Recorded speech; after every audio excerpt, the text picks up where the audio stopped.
Ladies and gentlemen, we will now have our last session, Lessons for India's Policy Choices. May I now request the distinguished speakers for the session on Lessons for India's Policy Choices to please come on stage. The session chair, Ambassador Gautam Bambaule, is the former Indian ambassador to China and Bhutan. Ambassador Bambaule was also the former High Commissioner to Pakistan. Our panelists are Mr. Nitin Pai, co-founder and director, Takshashila Institution, Professor Ajay Shah, senior research fellow and co-founder, XKDR Forum. The valedictory address this evening will be given by Lieutenant General Shamsher Singh Mehta, former Western Army commander. Ladies and gentlemen, after the valedictory address, I invite all our guests to join us for tea and refreshments. Over to you, Ambassador Bambaule. Thank you. Let me start by giving you the good news. We're going to finish ahead of time. This session is basically to sort of summarize the lessons that we have learned from the whole day of discussions. And we will, of course, put together a piece of paper which will be shared with people in government, but also with the general public. So I'm going to take 3 minutes, and I request Nitin Pai and Ajay Shah to not exceed 5 minutes each. And thereafter, we will request General Shamsher Singh Mehta, former Western Army commander, to deliver a sort of valedictory address. So the points that I have, and I'm going to start from the macro and come down to the micro level. And these are not exhaustive points. So we will, the three organizations, PIC, Takshashila, and XKDR, will be putting together a piece of paper which will be much more exhaustive. But let me summarize in the next 2 minutes what I see as takeaways from today's discussions. The first point, of course, is that 21st century problems cannot have 20th century solutions.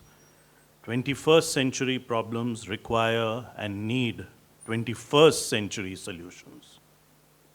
That's point number one. Point number two, India must continue to make its own decisions, not just in foreign policy, but also in defense, also in economics, etc. You can call it what you want. You can call it Atmanirbharta, you can call it non-alignment, you can call it strategic autonomy, but India must continue to make its own decisions. And in foreign policy, we need to be agile and build our relationships and partnerships with other countries, which I think the government is doing and doing quite reasonably well. Point number three, the best foreign policy that India can have, and this is to quote Nitin, is an 8% GDP growth over an extended period of 20 or 25 years. How we can do that? We had some inputs and clues from both Ajay Shah as well as Dr. Rakesh Mohan. We learned that globalization is not dead, it is alive and kicking, and so India must reach this 8% GDP growth, not by withdrawing itself from the rest of the world, but by constructively and actively and proactively engaging with other countries in the world. Point number four, as far as the defense of India is concerned, we will need to defend ourselves. No one is going to come running with troops to protect us. There are not going to be any American or Japanese or Australian troops on the border with China. They're going to be just Indian troops. But we will seek weapon systems from some of our partners, and those weapon systems, of course, will be bought by paying good dollars. But this also focused on how we need to develop our own defense production in India. And the fact that we are now exporting 13,000 crores of defense equipment is something which, of course, all of us should look upon as a positive. It also was brought out very clearly by the defense panel and by others that India needs to re-establish deterrence vis-a-vis China and Pakistan. And this should be done in air, land, sea, space, and the cyber domain.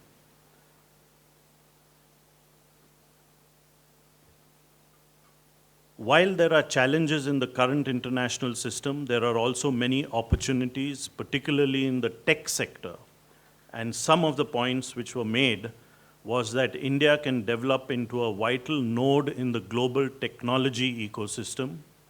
Secondly, there are more opportunities for critical tech transfer to India, and we must utilize these opportunities and build on them.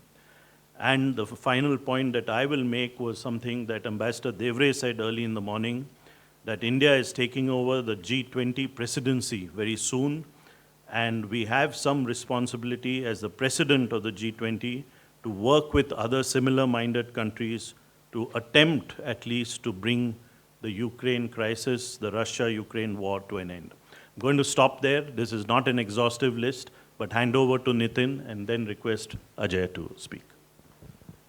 Thank you, Ambassador. It's a challenge to try and wrap this up, but I have my own subjective sort of summary and takeaways from this, which I'd like to share with you. I think the bigger point is that learning from the successes and the failures of others is a very important skill. And it's not very common, you know, interdisciplinary analysis of what's happening in some other place and trying to apply it to our context is not as common as it would seem. And I think today's session is a fantastic attempt to do just that, outside the government by a bunch of independent people who are willing to critically examine both what is happening out there as well as our own internal policies and dearly held beliefs of where we want to go. So I have 5 points. The first one is about self-assessment of our own policy respect to Ukraine and Russia. You know, we seem to have arrived at some kind of consensus that we're not doing that badly. But you know, that assessment is contingent on what is a reference point for what is good and bad. You know, we've not come into harm, but could we have done better? And that's a much harder question for people to answer. Could we have done better given the circumstances, opportunities, and the constraints that we had? Could we have done better?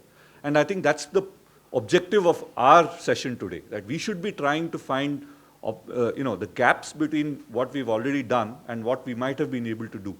And then identify that as scope for improvement. Otherwise, we'll just pat us on our own back and say we are doing very well, and then we can have a cup of coffee and go home, right? So there are 4 points. First is to understand strategy as an attempt to get continuing advantage, so that whatever we do today puts us in a better position for the next round. And historically, we've done some pretty, this is about with the judgment, with full 100% hindsight. The Indian National Congress's decision to sit out the Second World War left us on the wrong side of the post-war arrangements. Counterfactually, you know, we had 2.5 million people who fought the Second World War. We don't acknowledge them as much. Only recently we started acknowledging the fact that we had 2.5 million people under arms, about 100,000 casualties. And if you include the Bengal famine, it's about 2.5 million civilian casualties during the Second World War. And for all that, we didn't get that much of an advantage in the post-war arrangement. Political decisions, but that's something which we missed out. The NPT is another example.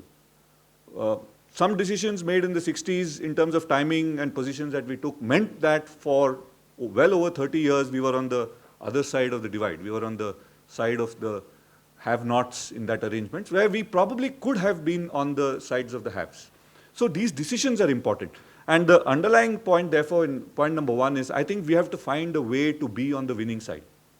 We cannot let a decision like this to be where we are on the side of, you know, either the neutrals or on the side of the losers, right? So how do we be on the winning side? How do we define the winning side? And, you know, and because it's an ongoing story, there's no clear answer on that. Number 2 is there was an attempt to translate all of that into our own position with respect to our northern and our wonderful western neighbors. And what should India's position be with respect to our northern neighbor? I think that, and if the northern neighbor is in a existential or a deep competition with the United States. I think I started off by arguing for many years that India is in a position to be a swing power. We shouldn't take sides.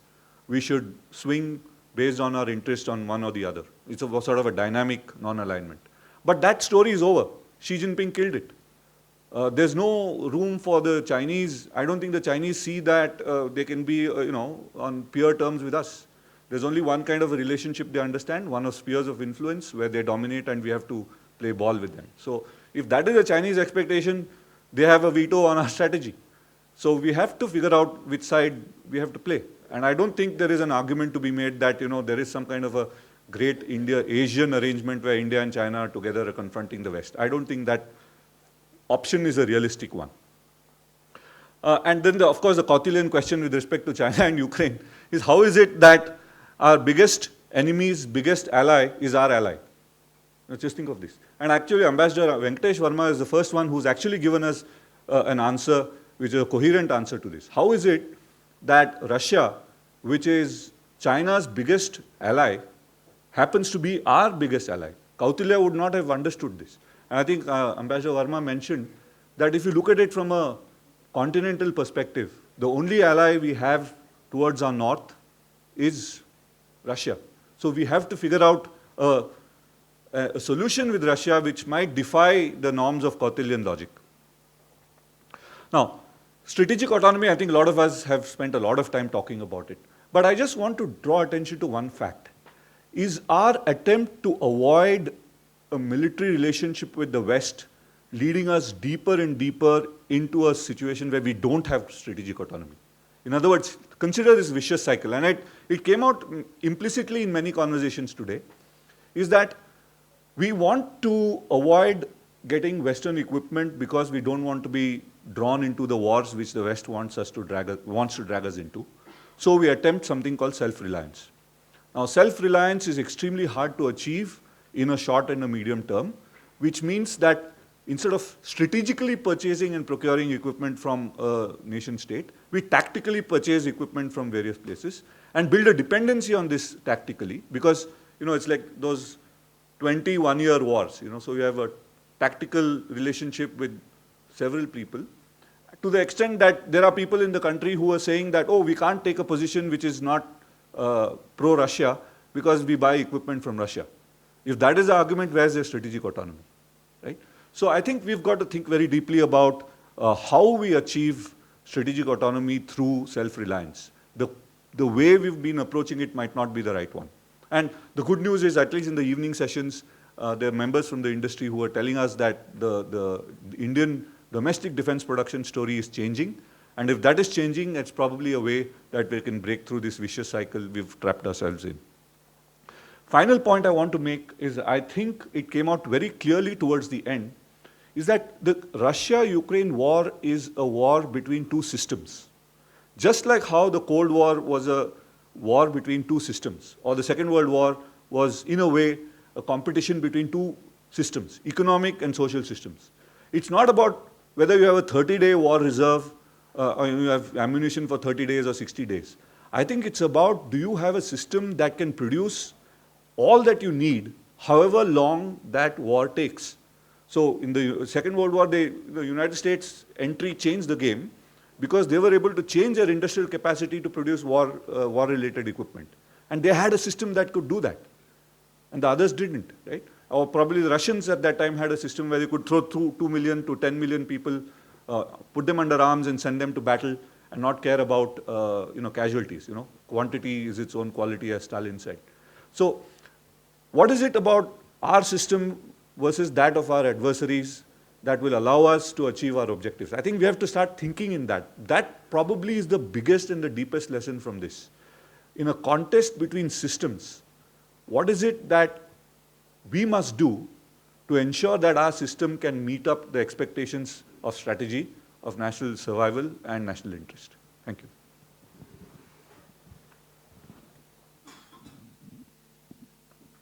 So I want to thank everybody. It's been a very, very interesting day.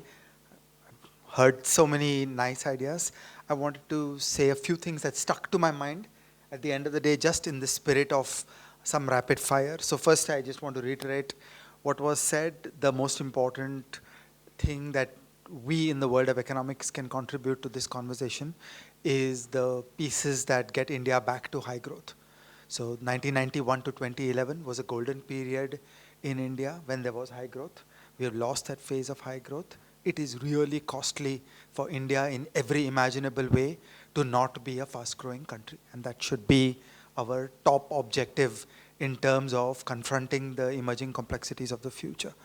The second is that every now and then we hear a certain autarkic vision of self-reliance, and I think Rakesh Mohan said it flat and straight and correct, that no country has become rich by hiding away from the world. That's just not the nature of economic development. We've got to engage with the world.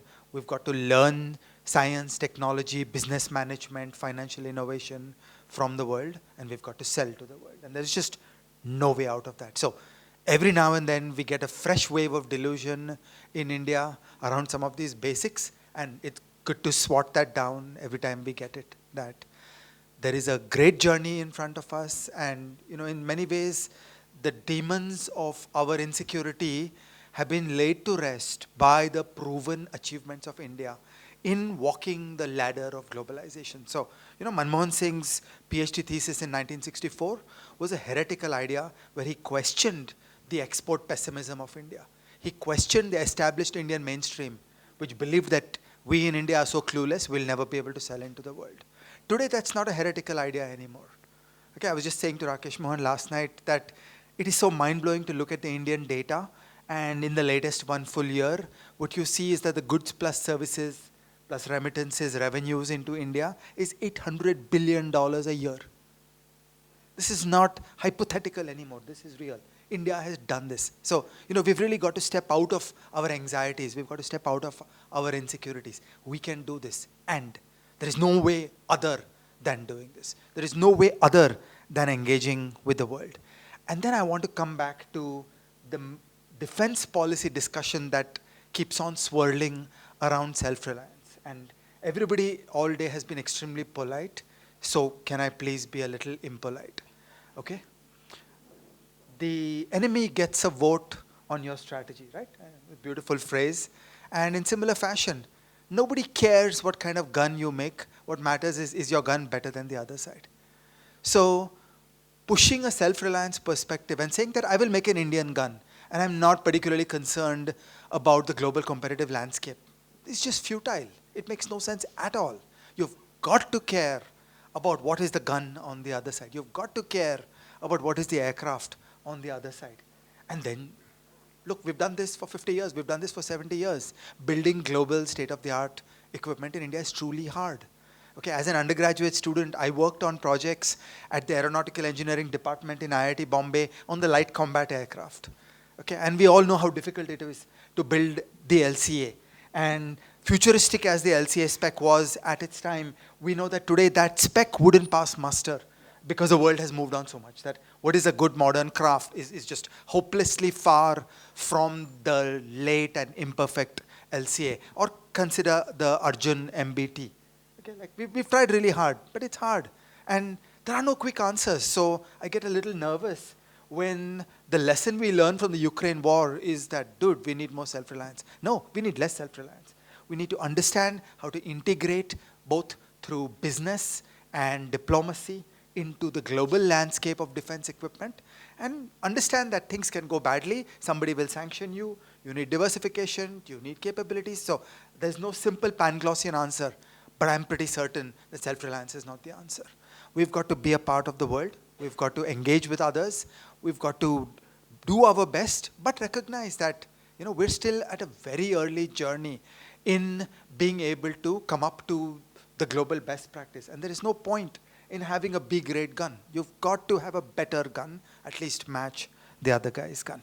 Okay, then the next things that I will say is what all of us emphasized is whether we think about economics or defense or foreign policy, this war is a very important turning point, and many, many things are going to change. So the world of globalization will change. So all of us had a certain simple model of globalization after the fall of the USSR. And this war is an important turning point, and globalization will change. And I don't want to get into the guesswork of what it will be, but I just want to plead to all of us that let's watch this space. Okay, so I'm so delighted, as Nitin and Gautam said, that this is a meeting where We are all intelligent, interested patriots of India. We're trying to think for India. We are all wrong. We will discuss with each other. We will learn from each other. We'll figure this out as it goes. And that's the most that we can do, and that's the best that we should ask for. So nobody should pretend to be clairvoyant and predict the next 5 years. We all have our views, and everything we predict today will prove to be wrong. But we should watch this space. It's a turning point. The world has changed. And we've got to watch this space, and we've got to think deeply about how the facts and the arguments show an emerging world of globalization. And then always and always we apply what is our Indian self-interest, that what's the best thing we should be doing given this emerging landscape. So this world of globalization is changing. The situation in Europe and Russia will change greatly. Europe will emerge from this as a different continent. Russia will emerge from this as a different country. And both are deeply important to us. And we've got to ask ourselves, what's happening? How is all this changing? Whether it's about economics or technology or military affairs or diplomacy. In all these, we've got to develop that interdisciplinary view. The X in my organization's name stands for interdisciplinary. And we've got to try to figure this out. And my last point is, again, I just want to riff on where Rakesh Mohan was saying. What is the gap? What is the missing link? What is the most important change that all of us can make in terms of the problems that we see in the country, in terms of this really disturbing loss of a high growth environment? We've got to think more. We've got to prioritize it. We've got to have intellectual capacity. We've got to have debate. We've got to have disagreement. We've got to have differences of opinion. We've got to criticize the mistakes that are being made. And out of all that, we have a hope in hell of figuring it out. So I just once again want to thank everybody in the room that we are here together in a conversation like this. We have all done the great muscle of disagreeing without being disagreeable. And I hope we've all persuaded each other a wee bit on shifting our positions. And if we can do all that, that would be just great. I want to end with a story. Prakash Hebarkar and Kelkar and Susan and Lata and I were sitting in the house in Worli. And for 2 hours, this is in 1 month after the Ukraine war, and for 2 hours there was like a high decibel disagreement. Okay, so Hebarkar and Kelkar and Susan and I basically just disagreed with each other on everything, and we're all very close friends, we're very dear friends. So it was a high quality discussion done without any unpleasantness, and I was delighted when at the end of that, Lata stood up and said, "Everybody gets full marks for EQ." So she said that you guys managed to disagree without casting a slur upon each other or getting angry at each other. And, like there was respect, and there was an attempt at giving the other person the presumption of good faith and learning from each other. So we had wildly divergent positions, but at the end of the 2 hours, we all did a Bayesian updation closer to each other's positions, and that's just great. So. Let me now invite General Mehta to deliver his concluding and his final remarks on what has happened the whole day. General Mehta. Thank you, Gautam. It's the most difficult thing to do. It's an impossible thing to do, because what Nitin has said, and what Gautam said earlier, and what Ajay has said, and what most of you have said, I can't find any difference in opinion in what you said and what I'm thinking about. In fact, I'm reminded, although there is no similarity at all, so please don't misunderstand, what Churchill once said when he was involved in a thing like this. He says the 3 most difficult things in life are to try and climb a wall which is leaning towards you, or to try and kiss a woman who's leaning away from you, or to try and give a valedictory like this. So I'm sorry, no pretense to somewhere being Churchill, but please understand my difficulty. However, since Gautam has been good enough, and the chairman and vice chairman has said that I should make some remarks, I will make an attempt. Importantly, what we are saying is the Ukraine crisis. The Ukraine crisis has as yet not come to an end. And when this crisis comes to an end, as indeed happened after the First World War and the Second World War, there will be formulations made in the world as to what is the new world order. So let us see our past experience. after the First World War, in the Treaty of Versailles, they created a treaty after the First World War. And what did it lead to? The Second World War. The end of a crisis is always the beginning of another one. Not the way it ends, but what the world takes out of it. It happened after Versailles. The Second World War happened. It happened after Hiroshima and Nagasaki, when people thought there's only one world and therefore they would write the constitution of another country, which Japan is still wriggling out. It has happened after nuclear, the world became nuclear. When the world became nuclear, they did not realize they were creating a currency of power. And India has been saying since 1947, we don't want to go nuclear, we don't want to go nuclear. We were against anything which is nuclear. We had to eat the humble pie and go nuclear because otherwise the world was not willing to recognize you. It became a currency of power. So at the end of what we are seeing in the end of Ukraine, what is going to be the currency of power in relation to where we stand today? Oh, just a couple of points on that. First, and this is important, that as far as and this has not been stated, so please contest it if you feel otherwise. Who is winning today? We're looking at China, we're looking at Ukraine, we're looking at Russia, we're also looking at the Western world, we're looking at everybody else. The best way to win a war is not to fight it. Who's winning it without fighting it? And who's fighting for whom? For what purpose and what cause? That has not been analyzed. Did the Russians really start the war? Or did somebody encourage them to start the war because somebody else will open a new front? Because the business of moving from the Atlantic to the Pacific does not suit everybody. And since the Atlantic to the Pacific does not suit everybody, is it important to make that country or the other countries play off two chessboards? And when you play off two chessboards, you're not always looking at one of the two. It's another thing that we are doing the chess Olympiad in our own country today. But the chessboards are changing. Was the world getting too worried that Indo-Pacific was becoming the only chessboard?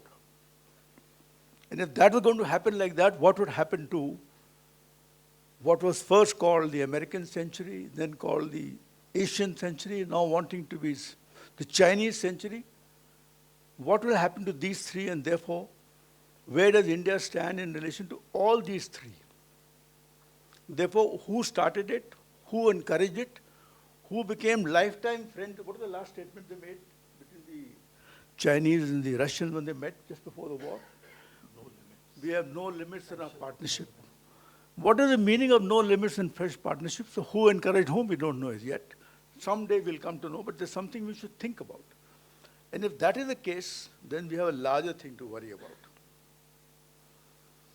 The other thing which is important is that all through the century which has gone by and the century which is going through now, three parts of the world have always remained important in understanding the power in the world. Eurasia, Middle East, and the Pacific. You take the First World War, you take the Second World War, you see whatever happened in the Ottoman, Turkish empires, these three parts have remained important. What is happening today is, while one was getting engaged, the other has got engaged now. And why are you surprised that there's now a thing called an I2U2? Was it necessary? Were the Americans thinking that they were getting left out? So really the causes of the war, and why was it fought? Was it fought only by think tanks? Who was thinking about it? What encouraged whom? We'll talk about it. Because Putin, as Ambassador Verma will tell us, warned the world earlier that please don't extend your NATO to somewhere else. And what does it mean by dialogue? Baker is supposed to have told Gorbachev in 1989 that NATO will not even move 1 inch east. Baker to Gorbachev at the end of the Cold War, this is a statement written all over the world. And they moved 1,000 miles east. and expected the other chap to keep quiet, which happened. Therefore, what gets said and what doesn't get said, and I'm echoing the sentence that everybody has said, it doesn't matter who says what, it doesn't matter when somebody says what, the only thing we have to understand is that we have to stand on our own feet. And what I'm delighted today about is, and this is what I'll take a few minutes to talk about, ladies and gentlemen, at the end of the Ukraine, during the Ukraine war, India, in its position that it has taken now, we have stood up.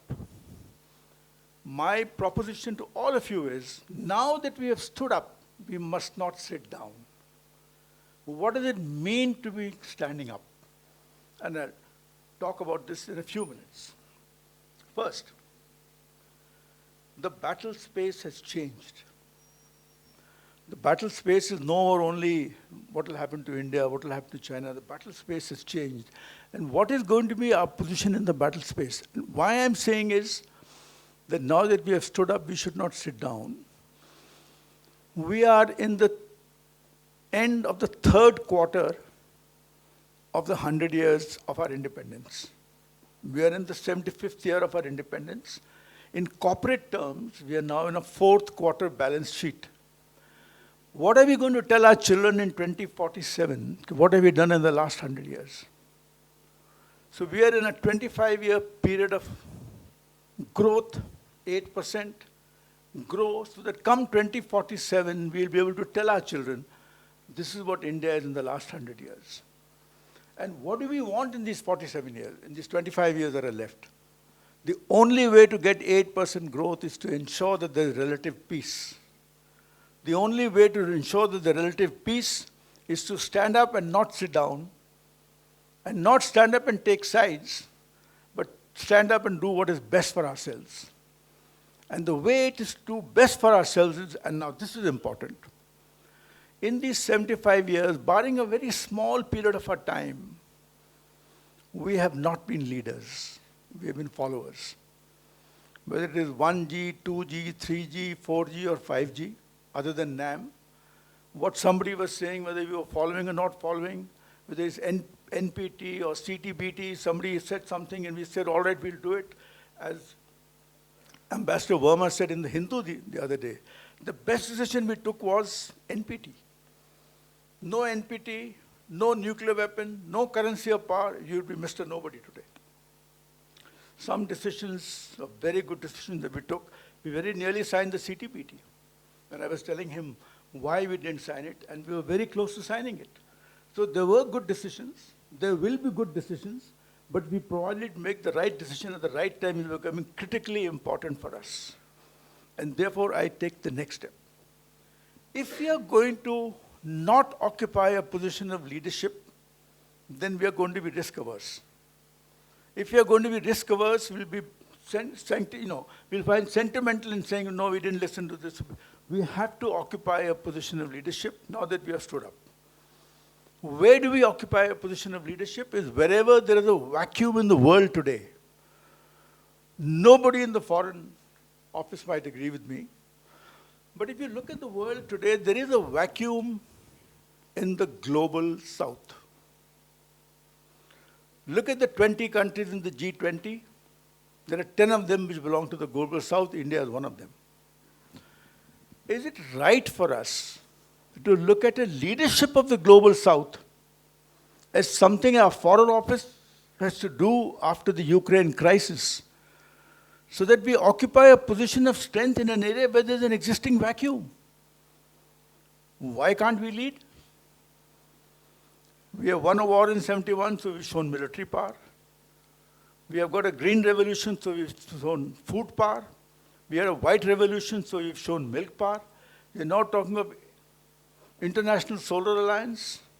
We are now talking of millet growth all over the world. That's a new incentive that we have recently started. We are talking of digitalization all over the world. We're talking of new form of education all over the world. And the global south needs it. And there is nobody in these two guys who are fighting in Eurasia who are looking at the global south. Why not us take leadership of the global south? When in the G20 there's an opportunity for a prime minister to say, not say that we are going to lead the global south, but look at the people in these 10 countries, and I made a list, and I don't know whether the list will have any meaning or otherwise. Which are the countries we can look at? India, Nigeria, Egypt, Tanzania, Saudi Arabia, South Africa, Indonesia, Brazil, Argentina, Mexico, Thailand, Algeria, Vietnam. 8 of them are in the G20. Is it possible for us, now that we have stood up to take a leadership position where there's an existing vacuum, and that may help, it may not help, I don't know, but we must not, should not, cannot afford to sit down and say, all right, we've done our piece, now we're only going to do A, B, C, D. Otherwise, we are not going to grow 8%. The next thing linked to this that I want to say,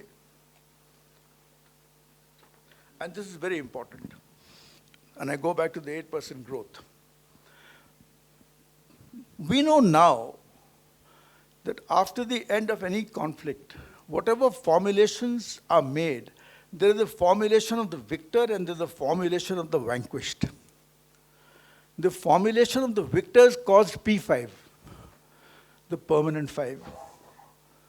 I have not been able to understand how this P5 have given themselves a veto power so that a nuclear weapon state of the P5 can actually go and attack a non-nuclear neighbor, and the other 4 are going to keep quiet. What is this UN? What is it about?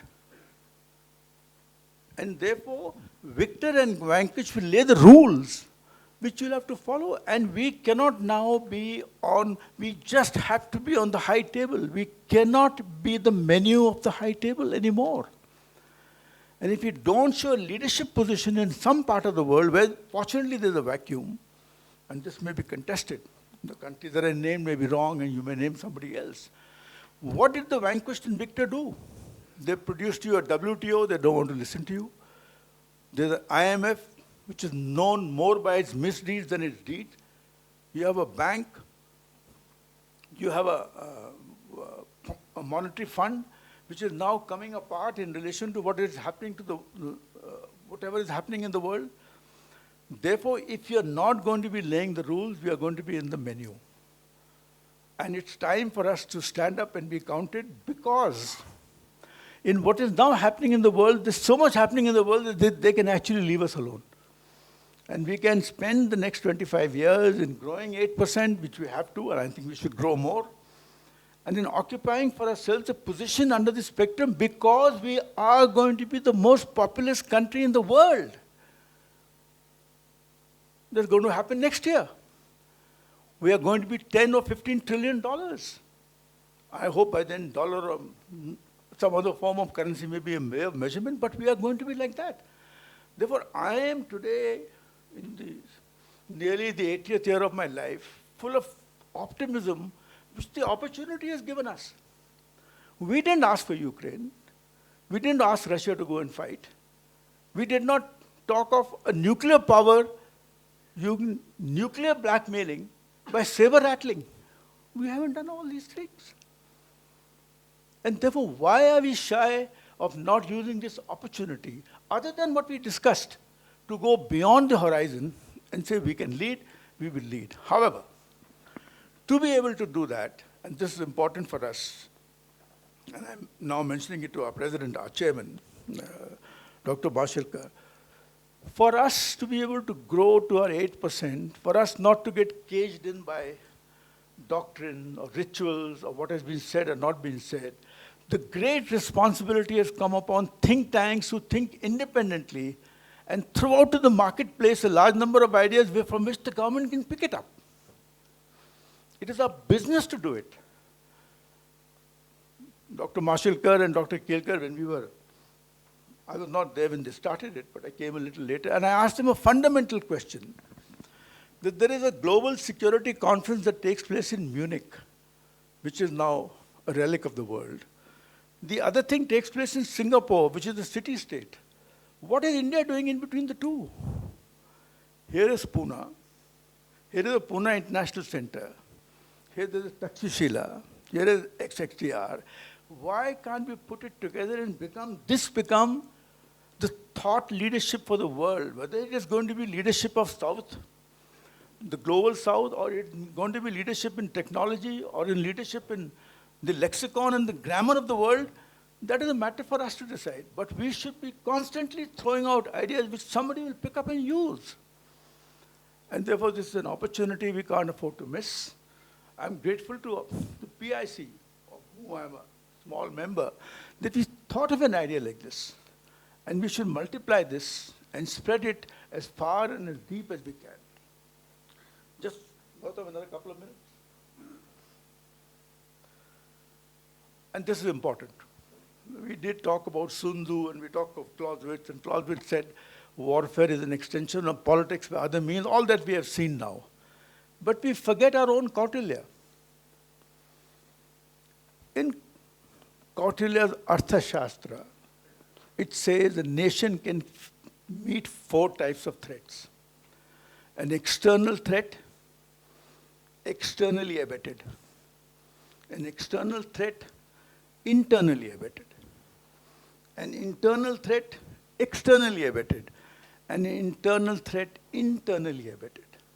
Of all the 4 types of threats a nation faces, the last must be killed the first. If you are standing up, we have to stand on firm ground. To be on firm ground, you must ensure there is no internal threat which is internally abetted. And Gladstone said centuries ago, or whenever he was living, that the best foreign policy will come of only those countries that govern themselves well. Because if Gautam has to be credible in any part of the world, people are going to ask him, but what are you doing in India? And therefore, an internal threat, internally abetted, if taken care of, and make sure that we stand up, because we have now stood up. And when we stand up, we should not sit down. It's an opportunity which is given to us in the world. We should occupy a space which is non-existent, and each of us has an important reason to grow. Now, if the common man is going to be part of your security, he will want to know, what is in it for me? Why do you want me to be part of the dialogue? So please bear with me. And you can throw it out of the window. I have, not by myself, but after thinking about it for a long time, I formulated a vision for India from today to 2047. Please flash it on the slide. India should be and be seen as a confident, democratic, multicultural, non-domination nation which is strong militarily and economically, ideologically committed to the principles of democracy enmeshed in our constitution, and among the first-ranked powers of the world in science and technology. It should be an independent international force to reckon with in a multipolar world, with the will and the ability to solve its numerous internal problems using organizationally flexible but essentially democratic methods to effectively counter with confidence any external threats that it may face with confidence, hard-headed, pragmatic in international dealings without being dominant. You can tear it apart, you can find fault with it, but if we are in a position to go anything close to it, but we must have a vision. It's in the Bible. People who don't have a vision will perish. We can't keep fumbling for 75 years and keep fumbling for another 25 years. Whatever be your vision, we need to have a vision, good or bad. And then what does it mean to the common man? What should I be able to give to somebody who's born in India, lives in India, and it's 25 years from now when I'm going to be no more? The next slide, please. Well, this is implicit in the vision that is going to be a multilateral, so I won't talk about the next one. 95% of our adult population is minimum high school educated, 2047. Almost all of our population is skilled and are employable at the highest potential. Almost all of our population has access to basic essentials, food, clothing, shelter, freedom, safety, healthcare, sanitation, water, electricity. We don't lose more than a small fraction of our population to communicable disease and epidemics. We can set up a new business in under 2 days and be able to run it without interference. Moving people and goods across the country in a single day. When people stop being productive due to sickness, old age, and other reasons, they have an effective social security which they take care of. Anyone from any part of India can call and get access to or for help from any other part. Every part of India is reasonably safe for anyone at any time of the day. There is a rule of law and no culture of fear where everyone can get justice without fear. So what is my closing message? We have stood up, let's keep standing. We need to have a vision. We have one. This is purely semantics, so don't misunderstand this. And we should be able to provide an end product for the common man who's part of our security. No nation is secure if its people are not secure. And security of a country is quite different from a defense of a country.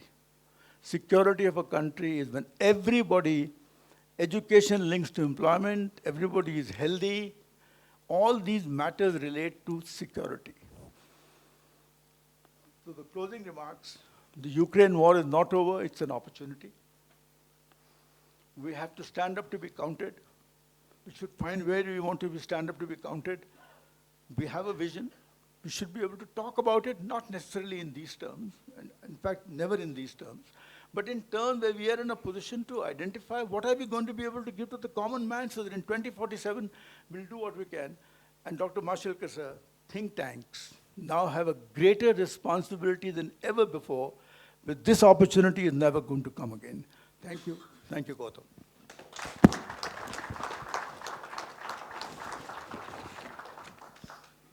Thank you, General Mehta, and thank you to all of you for being so patient, being with us the whole day.